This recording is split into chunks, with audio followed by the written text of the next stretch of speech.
The House committee investigating the January 6th attack on the Capitol has issued more subpoenas, this time to 4 Trump allies, including Rudy Giuliani. In a statement on Tuesday from the committee, the chairman writes, "The 4 individuals we've subpoenaed today advanced unsupported theories about election fraud, pushed efforts to overturn the election results, or were in direct contact with the former president about attempts to stop the counting of electoral votes." In addition to Giuliani, the committee is demanding documents and testimony from lawyers Jenna Ellis and Sidney Powell, as well as former Trump White House aide Boris Epshteyn. They have been asked to turn over documents by February 1st and appear for depositions a week later. So I want to bring in CBS News congressional correspondent Scott MacFarlane now. Scott, welcome. Great to have you with us. So remind us who all of these former Trump allies are and what they did exactly to land themselves in the hot seat with the January 6th committee.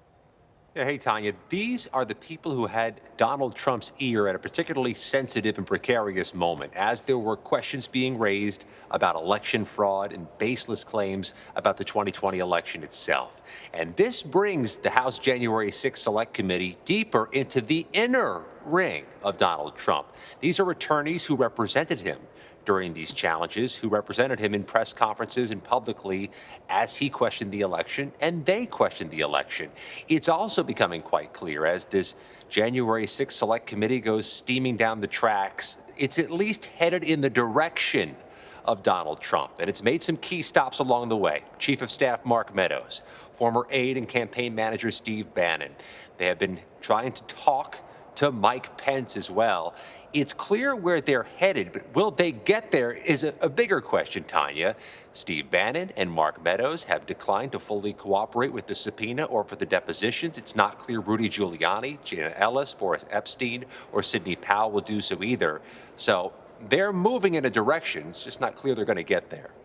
So, Scott, you follow the cases of the alleged January 6th rioters very closely. Can you tell us what are some of the latest developments there? I mean, obviously, there have been many arrests, hundreds of arrests. There have been some conspiracy and sedition charges as well, correct?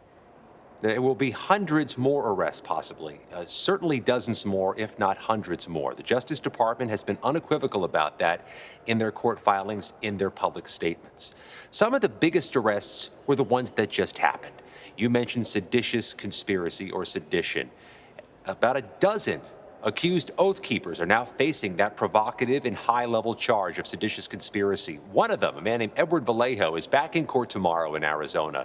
Prosecutors are going to try to keep him in jail pending trial, making a series of arguments, including that Vallejo and others staged firearms at a hotel in Virginia as part of a quick reaction force to arm people in case Donald Trump invoked the Insurrection Act. Another defendant facing that charge, Stuart Rhodes, the founder of the Oath Keepers, was supposed to be in jail tomorrow, Tanya, but they've pushed that back. Seems he's in quarantine, and the court clerk tells me they're postponing the hearing until they get the all clear to bring Stuart Rhodes back into a courtroom. All right. Well, Scott MacFarlane on Capitol Hill. We will see. I have my last question to you, though, before I let you go, is do you see this committee sending a subpoena to former President Donald Trump? It's a great question, Tanya. It's unclear what the answer is, but it seems certain they have strong interest in Donald Trump. They want to hear what he has to say, since they've made clear they want to hear what his advisors, his attorneys, and his staff have to say. All right. Scott MacFarlane, thank you.